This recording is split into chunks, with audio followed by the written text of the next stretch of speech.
And I have to really give my daughter Liz so much credit for making it possible to put it out on Facebook.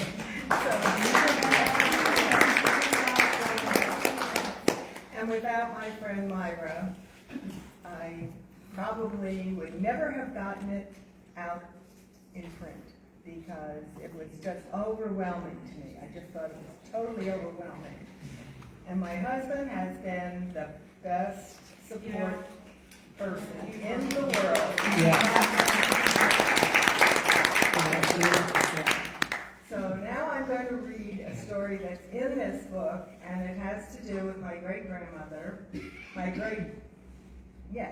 great-grandmother, right, my father's grandmother. That's great-grandmother, right? Okay. So I have pictures over there of her. She was quite a lady, and I hope that you enjoy hearing this story. It's short. So, a memory is so much like a dream.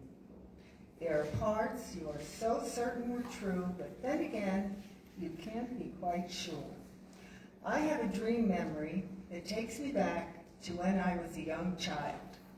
I cherish it even though it's so fleeting and so hard to describe. I think I was 7 or 8 when my Nana would take me to see my great-grandma Reen. She was my father's grandma. Since I never knew much about my dad, I've always wondered why my mother's mother, Nana, would take me to see her daughter's ex-husband's grandma. Nana would take me to see her daughter's I just read that, sorry. Many years later, I found out that Nana was trying to get great-grandma Reen to ask my father for money to help with my care. My mother had stipulated in the divorce papers that he had no financial responsibilities for my care, and as a result, had no visitation rights. But nothing would stop my French-Irish Nana. She never told my mother her plans. My Nana and I would take 2 trolley cars to get to Grandma Reen's. That's what I called her. Her full name was Christina Abigail Heel, until she married, and then her last name became Reen. Grandma Reen was a very tiny woman with sharp blue eyes and snowy white hair. She was very aloof, but I felt comfortable with her. She was not affectionate, no kisses, hello, or goodbye.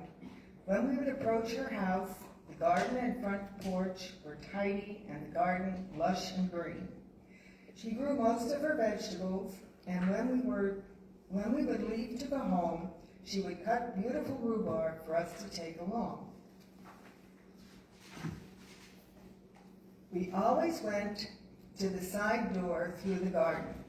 The front door opened into a parlor that was never used. The chairs were all covered with white sheets. Upon entering the side door, we went right into her very large kitchen. I had never seen a kitchen like it before or since. It was a huge black iron cooking stove that was fueled by either coal or wood, I'm not sure. There was a long and very large quilting frame down one whole side of the wall. Grandma Reen would always have a project underway for her church bazaars.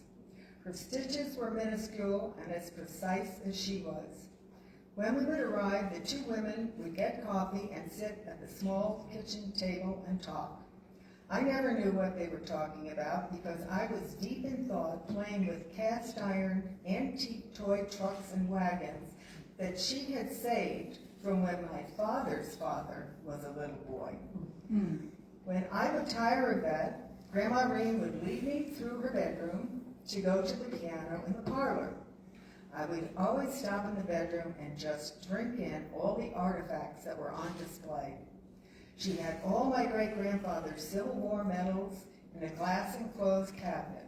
His uniform was also on display. When the Civil War started, my great-great-grandfather enlisted as a substitute soldier. At that time, men who couldn't go to war for any number of reasons could pay someone to take their place. My great-great-grandfather was captured and sent to a prisoner of war camp in Andersonville. He died in prison. After his father died, my great-grandfather also became a substitute soldier. And he took part in major battles with the South and had the medals to prove it. He was also present at Appomattox when Lee surrendered to Grant. Grandma Reen cherished these memories, as I do. She and I would continue to the parlor. It was always a certain smell that wasn't a bad odor, it just smelled old. I think the only time she went into this room was when she brought me in there. She would get me set up at the piano bench and I would bang away for an hour, if not more. I knew our visit was over when she would come into the parlor. We would walk back through her personal Civil War museum and join my Nana in the kitchen. Grandma Reen would go to her cupboard and take down an unopened box of ginger snaps. She would give me the box. When we went back through the garden, she would stop and bend over and cut a bundle of rhubarb for Nana to make pie when we got home. Now that I am older and look back at these memories, or dream scenarios, it really doesn't matter which part is fact or fiction. All I know is they were all very important to a little girl and still are for an old woman.